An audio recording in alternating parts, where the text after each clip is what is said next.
गुस्ल के फराइज क्या क्या है? और वो 3 हैं।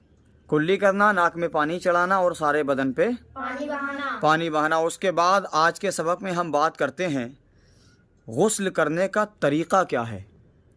क्या सबक है आज? गुस्ल करने का तरीका क्या है? फर्ज तो हमने आपने सुन लिए, अब आओ तरीके की तरफ चलते हैं।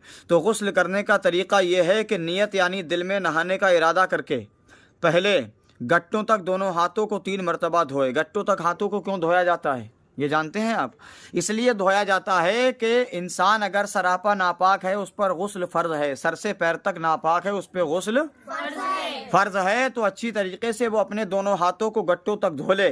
और धोने के बाद में जो भी निजासत लगी हो कपड़ों पर या उसके बदन पर उसको धो ले।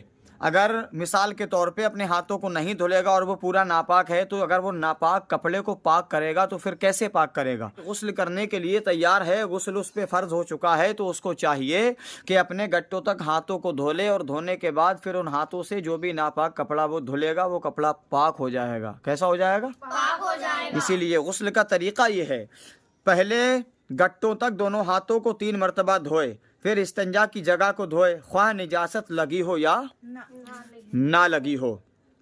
फिर बदन पर अगर कहीं निजासत लगी हो तो उसको भी धोए। उसके बाद वुज़ू करे और कुल्ली करे और नाक में पानी चढ़ाने में खूब मुबालगा करे। फिर हाथ में पानी लेकर सारे बदन पर हाथ फिरा फिरा कर बदन को मले, खुसूसन जाड़ों में, ताकि कहीं बदन का कोई हिस्सा पानी बहने से ना रह जाए।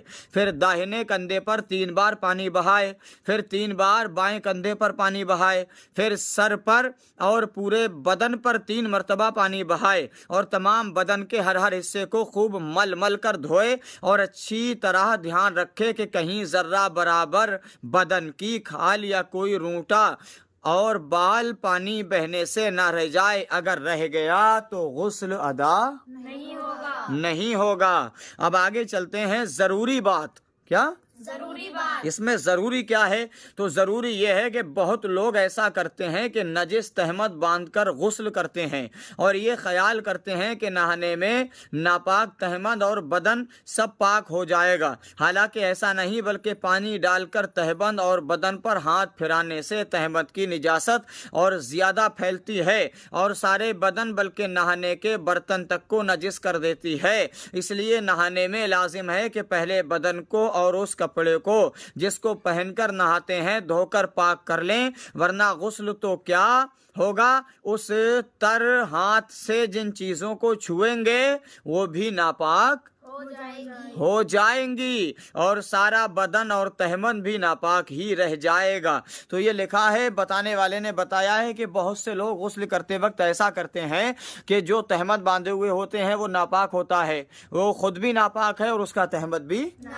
नापाक है और वो क्या करता है कि उसी तहमत को पहनकर नहा लेता है, हालांकि उस तहमत में उस कपड़े में निजासत लगी है। तो लिखा है कि जब तक उस तहमत को निकाल कर दूसरा तहमत पहनकर वो उस तहमत को पाक ना करेगा, जब तक कि ना वो खुद पाक हो सकता है और ना उसका वो तहमत पाक हो सकता है।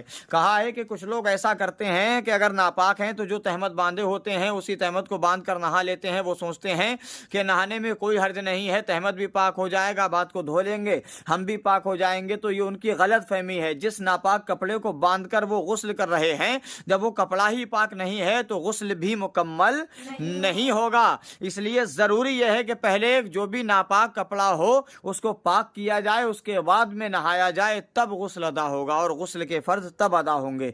वरना नापाक कपड़े को बांधकर पहनकर अगर कोई नहाएगा तो वो नहा तो सकता है लेकिन वो गुस्ल मुकम्मल नहीं होगा, नहीं कर सकता है। ये मुझे उम्मीद है कि अच्छी तरीके से मसाला आपकी समझ में आया होगा। आगे चलते हैं। मसाला गुस्ल में सर के बाल गुंदे हुए ना हो। औरतें चोटी बना लेती हैं, क्या करती हैं? चोटी बना लेती हैं।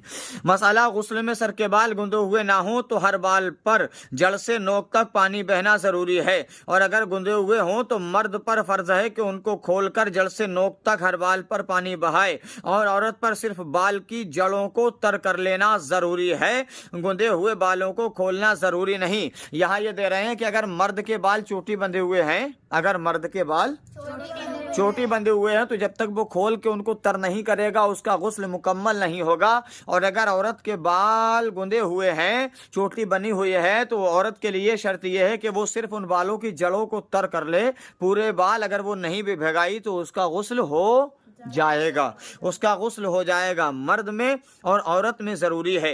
हाँ, अगर चोटी इतनी सख्त गुंदी हुई हो के बेखोले जड़ें तर ना होंगी तो चोटी को खोलना जरूरी है। ये समझ लीजिएगा, अगर चोटी ढीली है, ये उम्मीद है कि पानी जड़ों तक पहुंच जाएगा तो चोटी को नहीं खोलना है। और अगर ये खतरा है कि बगैर चोटी खोले जड़ों तक पानी नहीं जाएगा तो क्या करना है कि फिर चोटी को खोलना है।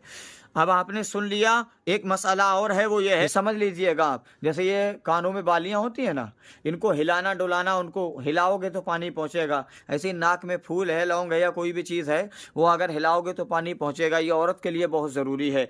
गुस्ल में कानों की बालियों और नाक की कील के सुराखों में बालियों और कील को फिराकर पानी पहुँचाना बहुत ज़रूरी है। अगर ऐसा किया तो गुस्ल होगा, अगर ऐसा नहीं किया तो गुस्ल नहीं होगा। गुस्ल में सर के बाल गुंदे हुए ना हो तो हर बाल पर जड़ से नोक तक पानी बहना जरूरी है। और अगर गुंदे हुए हों तो मर्द पर फर्ज है कि उनको खोलकर जड़ से नोक तक हर बाल पर पानी बहाए, और औरत पर सिर्फ बाल की जड़ों को तर कर लेना जरूरी है, गुंदे हुए बालों को खोलना जरूरी नहीं। हाँ, अगर चोटी इतनी सख्त गुंदी हुई है कि बेखोले जड़ें तरना होंगी तो चोटी को खोलना जरूरी है। ये समझ लीजिएगा, गुस्ल का तरीका है। इंशाअल्लाह आपने ये समझ लिया। कल मैं आपको बताऊंगा किन किन चीजों से गुस्ल फर्ज होता है। क्या होता है? किन किन चीजों से गुस्ल फर्ज होता है। मिलते हैं कल के सबक में, तब तक के लिए आप अपना ख्याल रखिएगा। अस्सलामु अलैकुम वरहमतुल्लाहि वबरकातुहू।